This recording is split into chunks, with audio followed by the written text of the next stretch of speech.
Hello and welcome, ladies and gentlemen, to a video where we're going to be talking about a couple things relating to the game and some of its progress. I figure we'll do these kind of like in tandem with our bi-weekly meetings, or meetings. Sorry, excuse me, I had to move the mic there. Because if for those outside of the internal team, which is everybody, we have set up regular bi-weekly meetings before each quarterly report. In the quarterly reports, we do it's more like quarterly bills, really, not really quarterly reports. So that's how we're breaking up the production of the game. And a lot of stuff is actually changing, a lot of stuff is moving as everyone's continuing to work, as we continue to make awesome amounts of donations on YouTube. And at the moment, I have a job that's also paying pretty well, so I'm able to maintain most of the operation myself. The YouTube is just all purely extra stuff, so which is accelerating the development process massively. So we're making insane headway. So first thing we're going to talk about is dialogue and how we're handling dialogue, because there's some experimentation going on, and some people ask, how the game works, and I can give a little bit of insight because I actually have some stuff I can show. Now, for those who remember, we had that older dialogue piece as an example.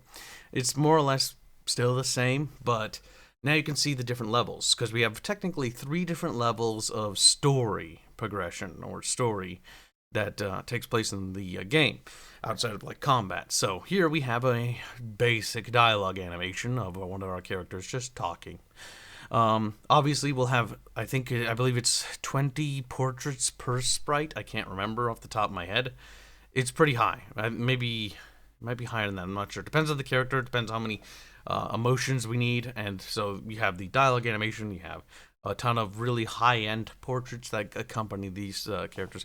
Nothing out of the ordinary, kind of pretty standard story progression. A character talks to another character, and they have different portraits for each responses to signify their emotional state. Because the advantage of storytelling in a video game is you don't necessarily have to outright describe their emotions and their complexions. You can kind of rely on the artworks that you have to convey that, so you can focus more on the actual dialogue between those two characters. Now, this is for more of the simple stuff. Level 2 is when things get a little bit more complicated. We're going to actually slide this one into view first. Level 2 is when we use, instead of dialogue like that, I don't have an example for this, so this is just me getting the third one ready. Level 2 is basically when we take the animations and we add some more extra flair to them, extra spice. Some games have done this in the past on the PlayStation 2 and 1 JRPGs, where they have unique custom animations for story events that are unique for that cutscene. So let's take, for example, this is a picture of Aya sleeping in a bed who's about to have a nightmare. This isn't actually spoilers, by the way. This is just simply a test when we're actually testing our storyboarding out, because I was a little rusty at storyboard discussion. So I was like, okay, Carlos, here's like 50 euros. Let's make a test storyboard. Let's pretend we're starting. And so this is good practice. So let's pretend we have Aya sleeping, right? Then we'd have a unique animation for her laying in bed, and then she'd get out of bed. And that would be a unique custom animation, because by and large, we might not need that for the rest of the game. Some animations are recyclable, like, the walking animations and stuff like that. But other animations would be just purely unique. For example, Rhea sitting at a table and perhaps dining. We may not have another scene that uses that animation, or maybe we do. But it'll be a unique custom story-based animation, where it's more for story and immersion rather than actual gameplay. It's just to immerse the characters within the world, so it looks a little bit more unique. This is, again, nothing particularly out of the ordinary. Not a lot of modern indie games do this as much. But, when it comes to story progression, we actually had to do a lot of research on where development stopped. It's weird. In the terms of this style of game, we're picking up the torch of what sort of dropped around the early 2000s and late 90s, where a lot of these RPGs are moving on towards 3D, and they're doing different stuff with that, and that's really cool. Nothing wrong with 3D, by the way. But as we're trying to make a 2D game, we're trying to pick up where innovation left off and we're trying to carry that torch forward. So we're not trying to make a JRPG here. We're not trying to just make an old school game. This is a new game using an older formula that we're trying to improve and continue to push the envelope forward. So it's, almost 20 years old now, these designs and stuff like that. So it's interesting to go back and try to modernize them, upgrade them with newer technology, not just technology, but methodology, and try to push it forward based on what other things have been advanced in different areas.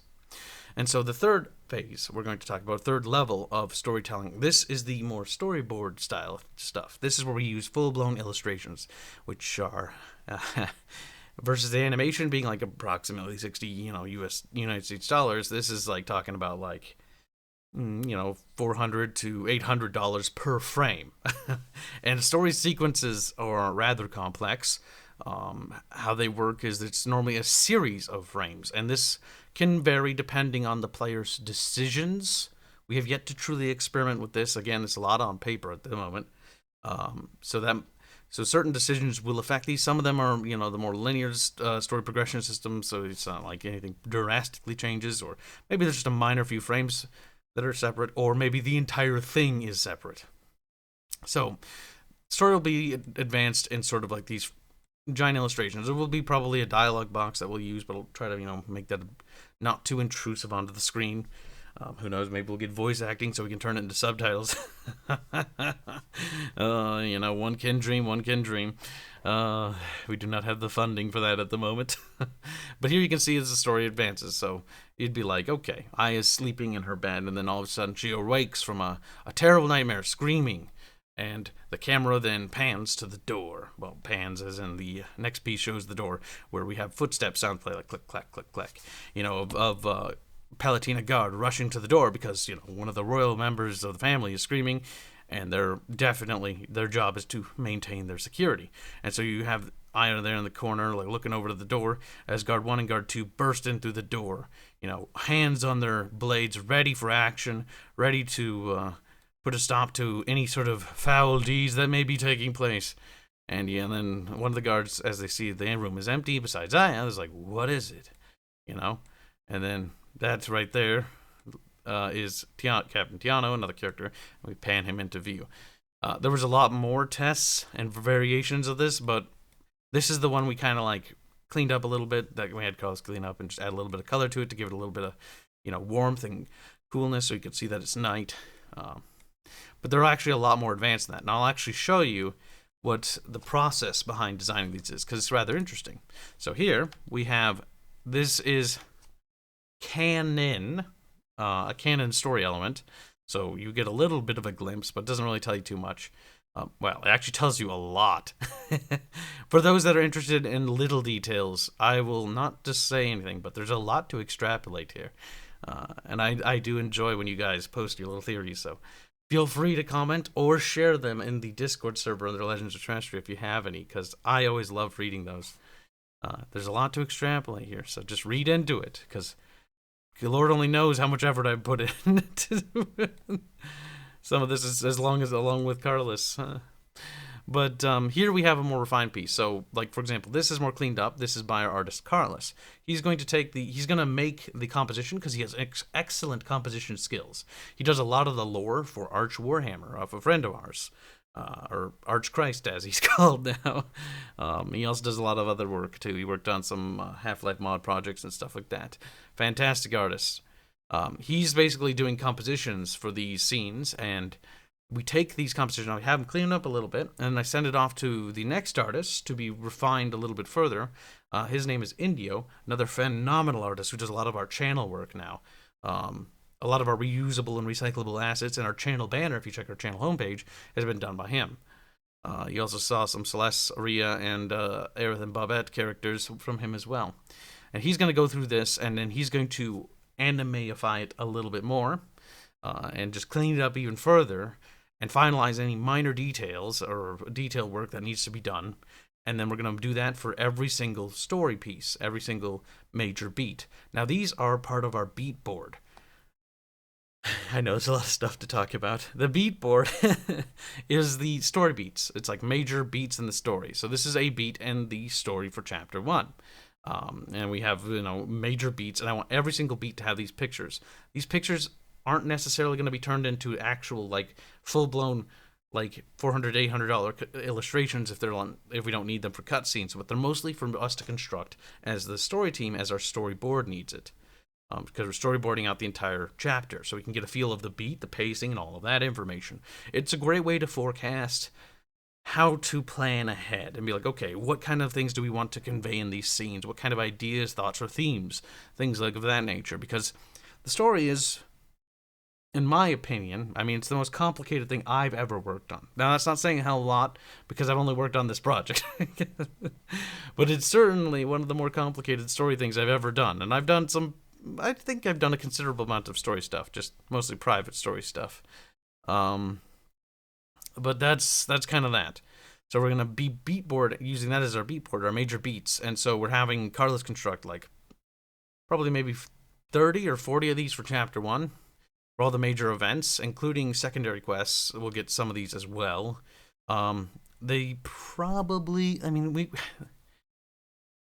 I imagine because we spend so much money on it, we'll either throw them in the art book or we'll throw them in the game to just unlock or something, so that you can just see how the story was constructed piece by piece, and then maybe give a little bit of narration as each scene or something like that, and what kind of thoughts we want to convey. But that's kind of that.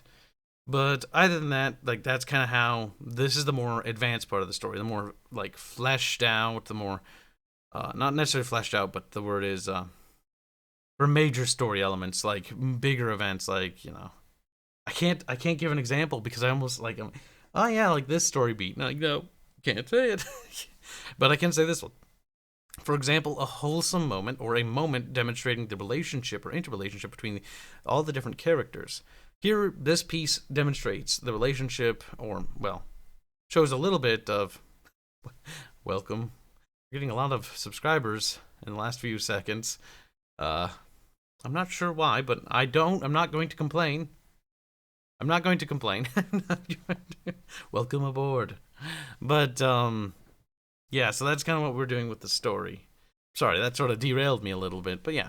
So that's the level 3. That's the more advanced storytelling pieces where they're done with massive illustrations. Now, one quick note before we move on to the next topic is I want to say is the reason why we're also doing the storyboard beats is because we're actually going to release a lore video at some point. I know it's going to be a while because you remember I used to do Battletech lore. Well, I'm not going to waste resources on that. Battletech's fun, but there are other people doing it, and there's nobody doing Legends of Terrestria. And I feel like my sole duty to get some sort of flavor out there so we can also get a feeler, so to speak. So we can see what the interests are and what kind of groups we're interesting with this. Because while working in-house, like, I have no doubt there are people that are going to be interested in this. I just don't know who. That's kind of the thing. I'm very curious. I'm very curious indeed. But yes, we're going to be releasing some story bits about the Legends of Kanar. Now, Kanar is a character from almost 1,000 years ago, because the year in the game's starting point is 1022 AE. So things have changed. It's about the founding of the Astrian Empire, the revolution, and the Enlightenment, and the philosophy that changed their people, as well as the technological advancements into iron. And what's the other one? The big one. Oh, yes, the religious reformation of the Starborn over the old Celestials. That is a massive period of change, which is like you can feel that presence at this point. Because before that, there was. Okay, well, we can't discuss. But like, it's important information. It's stuff that will be in the game, but it's like 1,000 years time. In any point in history is most people don't know what happened 1,000 years ago in our world. But anyways, I figured it'd be an interesting feeler so people can get a feel for, the universe. And it's I will say this much: like Legends of Terrestria, you may look at it and go like, "Ooh, cutesy anime stuff." Don't fall for that. It's not a happy story, or maybe it is a happy story in a Yoko Taro sense. I'm killing myself later. But the next thing we have here is character. This is character Ido, House Lord of Concordia. Now, as you all know, these character concepts are rather spency, and they go through a massive process of designing. These characters in particular have helped define subcultures within the Astrian Empire. This particular character has defined the House Concordia on the Isle of Siri, which is a massive island. I think it's bigger than Ireland. I mean, the Astrian Empire, even in its decadent state, is bigger than Europe. But then again, Terrestria is also bigger than Earth by 100 miles, I think? I can't remember. We mapped it out ages ago. I know it is bigger by a certain margin. It is a larger planet. But not too obscene nor absurd. But yeah, so we had a lot of interesting stuff there. And so Ido, Concordia, and his, children, which we just sort of cropped that there. So looks a little like he's shorter, but he's actually not. It's just the fact that he just slapped on top of there. And you can kind of feel out that the houses have different themes. Now you might be thinking, teal. Yes, we do use color to help exaggerate the houses and the various cultures. Some of them are very vibrant and colorful, like the Astrian peoples are very vibrant, versus the Nephiric. If you've seen our Nephiric experiment and some of the other Nephiric stuff we've shared, which I'm going to be sharing some of that here, you'll notice a massive, drastic difference in culture and values. Can't go too much into details about the religion and philosophy. Here's a character, Arano. He's from House Taurius. He's to the north, and he's helping base out the Northerners. Notice how they have this heretical thing called pants. Yes, this is also a massive change to Astria. We're making course corrections. Here we have a Nephiric Wind Shaman. They have different shaman casts, and then this is old Captain Tiano standing side by side with a Elder. An Elder Earth Fire Shaman. Right? Yes, that is correct. I just had to remember because there's technically 6 shaman types in the Nephiric Society. And you notice the course corrections here. So, he's from southern Astria. He is a house guard for House Vala in the southern parts of Astria, which is very warm. And so we had to make course corrections and remove these heretical pants. And bam. It fits so much better with the culture there. It's amazing when you make these course corrections to cultures and different things. For example, we made course corrections here to his ethnicity a little bit because we had different ethnic groups and human abnormalities or abnormals or whatever they're called, and each one has different complexions and stuff like that. So it's important that each culture is distinct in their own racial sense because Astria has a much more lighter skin tone versus the Nephirians or the Nephiric peoples have more I don't know what the color would be called off the top of my head, but they have a different complexion altogether. And then here is Aranos Tarius. And then there's Celeste. And then Celeste, we might put this one back here. We've talked about her before, but some of the characters, specifically characters that have multiple, that are with the game for a long time, will experience certain changes to their physical form and shape. And that's just part of the story and its progression. For example, nope, can't say that. Never mind. It's better we take flack for that now than letting people get away with it. Or, yeah, that doesn't quite make sense. But certain designs are for certain ways, for very specific reasons. We may have been a little autistic, just a little, when it came to the designs, because people always ask, why is Rhea so not armored? And it's well, there's a reason for that. There's a reason for why Tiano is. There's a reason for everything. We put quite a bit of thought behind it. Don't worry. That fucking chest. I tell you what.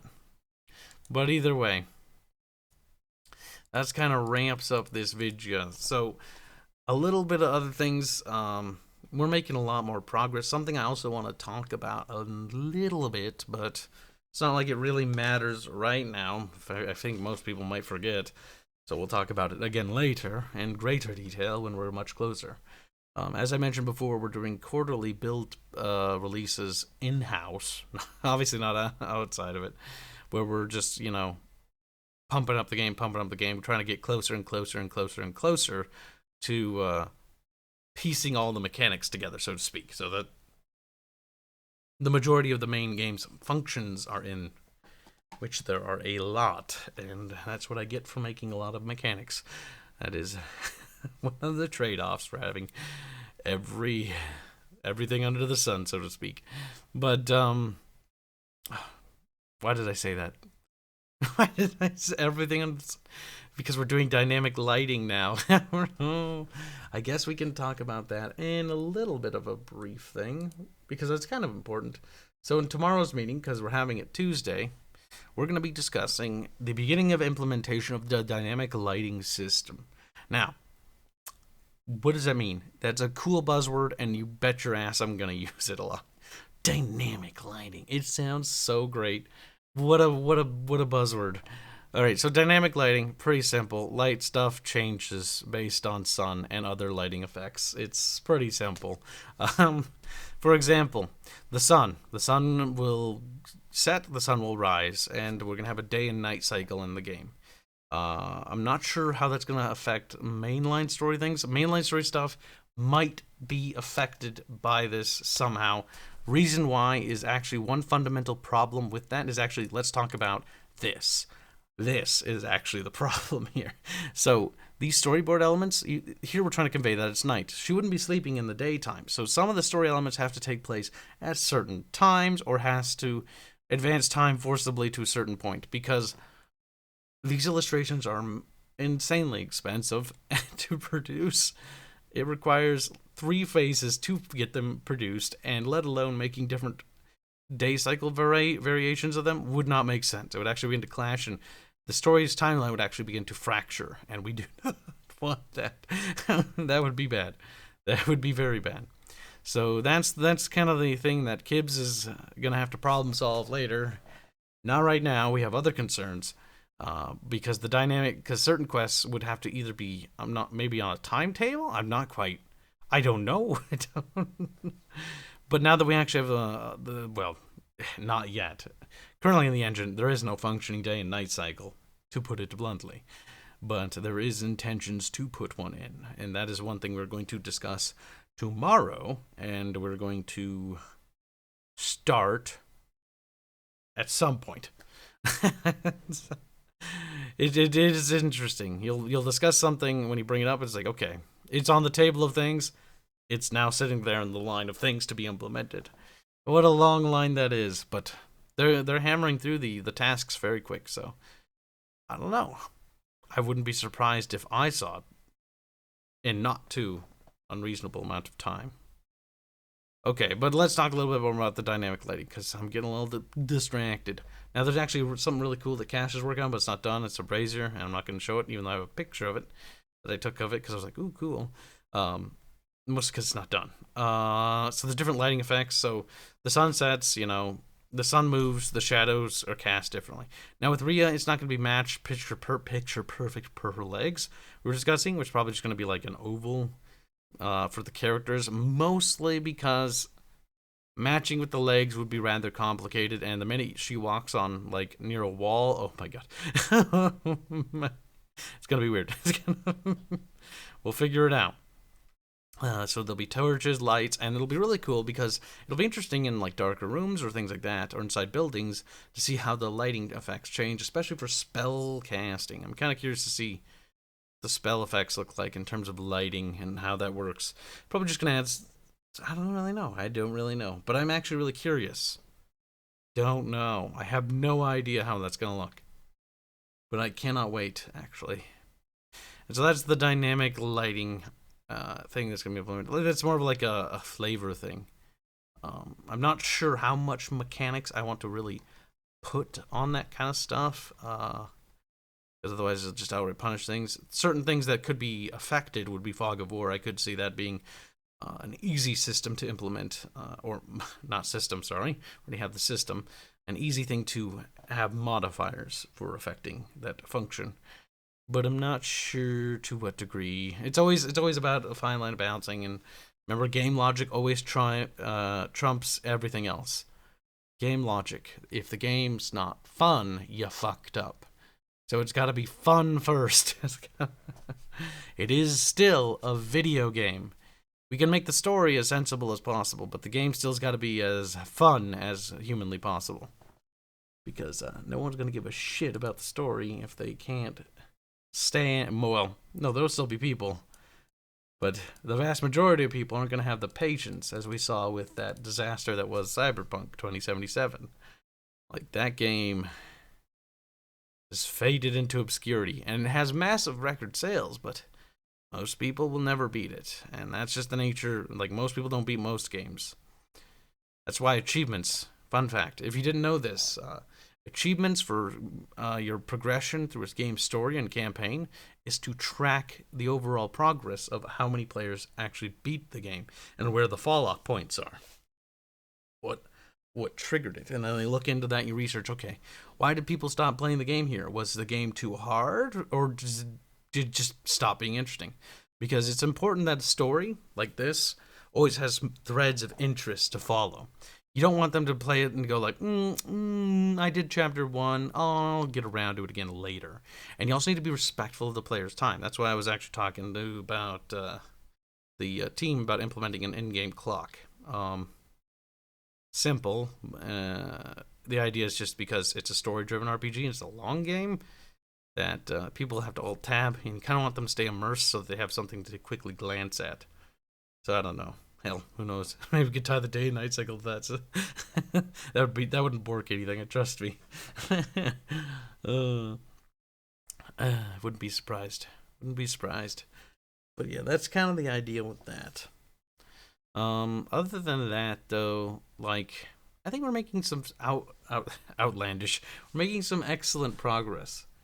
You'll have to forgive me. I am taking a break from work because I'm gonna have to stream very soon. I'm gonna have to go back to work. There's gonna be another video where we're gonna talk about some not so fun stuff to talk about, some things and concerns about the future, but we're not gonna be doing that today. Because, well, I'll be doing that today, but it'll be released the day after this video, probably. I would hope. Hold on, I'm trying to find something cool. Cool for you guys. Do you want to see something crazy? See what Rhea looks like now, right? Well, she didn't always look like that. This is a little bit of a bonus because I wanted to get this video out earlier, and I absolutely messed up. Like, I fucked up bad, guys. I thought I was recording this video when I did it the first time, and I didn't. I didn't record it at all. So you know what happened? I had to redo it. That's what I'm doing today. Though, to be fair, I split this video. Here's what Rhea, like, used to look like, but look, even before then, like, and this was, by the way, this was in 2019, 6/20/2019. Remember, American organization. So Europeans are going like, what? The 6/20/2019. We didn't really start truly going with the game until like 2 years ago. Like, it was at the, let's see, if I scroll up all the way to the top, 1/30/2019. I always thought it was 2018 when we really started, but no, it was 2019. 2018 was the year of the we're stuck. We're stuck. We didn't have the right direction. We had too many creative differences within the team. Here's a picture of Rhea, I, and Nezra in the same one. Oddly enough, this was supposed to be Nezra, and that was supposed to be Rhea. We had that sort of switched. This to be Rhea, and that to be Nezra, because to me, this looks like Rhea, that looked like Nezra. I don't know. For me, when it comes to the characters, like, Sal is just finding, like, he's the sculptor, sculpting away. And, like, as soon as I'm, like, I see the character come out, I'm like, there it is. That's the one right there. Same goes for these crowns. Oh. When we started with her crown, I was like, what's with all the weird dingly bits? But it was like, they look interesting because they break up the shape. I was like, oh, they do. But I don't want them. I actually wanted something kind of like this. And then everybody on the team was like, it looked like anal beads. I'm like, oh my god, come on. Oh my god. It's not anal beads. But secondly, it's it was very much more a Byzantine influence, and then we actually ended up going a little bit more Greek in the end. It's interesting to see these characters' evolution, though, as they're shaped up. Because while I may have an idea in my head, sometimes you don't really truly realize what they should look like until you get there. And that's the interesting part. Like, we have a lot of redesigns to do. And you want to see something crazy? These are old, by the way. This is the old Astrian army, and even now we still have to rework that friggin' helmet. Carlos loves those helmets, I tell you. But like, there's so much history, and this is like 2 years ago. Like, we've made so much progress. Reflecting on it is always nice because it's like, sometimes when I'm working, it can feel like we're working and we're working and we're working and we're working, but like we're not going anywhere, you know? Like, we're stuck. Like, we can't make any progress whatsoever. And that is kind of like what it feels like. Which is not, it's never a good feeling, by the way. It's never a good feeling because you don't want to feel like you're stuck on a project. Oh god, you want to look at the older function of the game? This is old, by the way. This is 2019 before the course corrections were implemented. This is not actually in-game. This was just a concept mock-up of how the game functioned. Because the game functioned on a series of squares. Let us not open that one. Actually, you know what? Why not? I'm not afraid. I'm not afraid. Look at that. See this? It's awful. This was implemented a long time ago due to limitations that the programmers we had at the time, just they couldn't do what we wanted, and so, you know, we just had to separate for creative differences. Because what I wanted was the full-blown tactical grid, like not this little half-baked system. Because they like, it was like, oh, it'll be easier to make it like a JRPG, and I was like, no, like that's not a game that's not a game I want to make. I don't want to make that. I want to make the real game. Like, if I'm gonna risk this much money on a development of a game, like, I'm gonna make the game I've always dreamt of. And that was the idea, and that's why we started getting back towards our roots, where we were always supposed to be. That's also, you know, one of the things throughout this game's history of its development cycle. It's been in development off and on intermittently, and it's been attempted since, like, elementary. As early as 3rd grade with Tyler, my co-founder, and our now lead programmer. And it's been an interesting ride, I'll say that much. We've tried weird things, crazy things, things that would never work, and realized it, you know, later on. But by and large, I must say, it has been a fantastic journey, and I'm glad to share it with all of you and our team that we have now. It's fantastic. We are definitely making some serious headway. Our sprites are massive, by the way. Like, our sprites are genuinely huge compared to fighter sprites.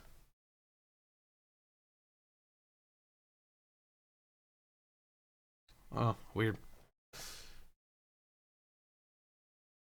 Either way, I think that's going to wrap up today's little video on talking about the video game.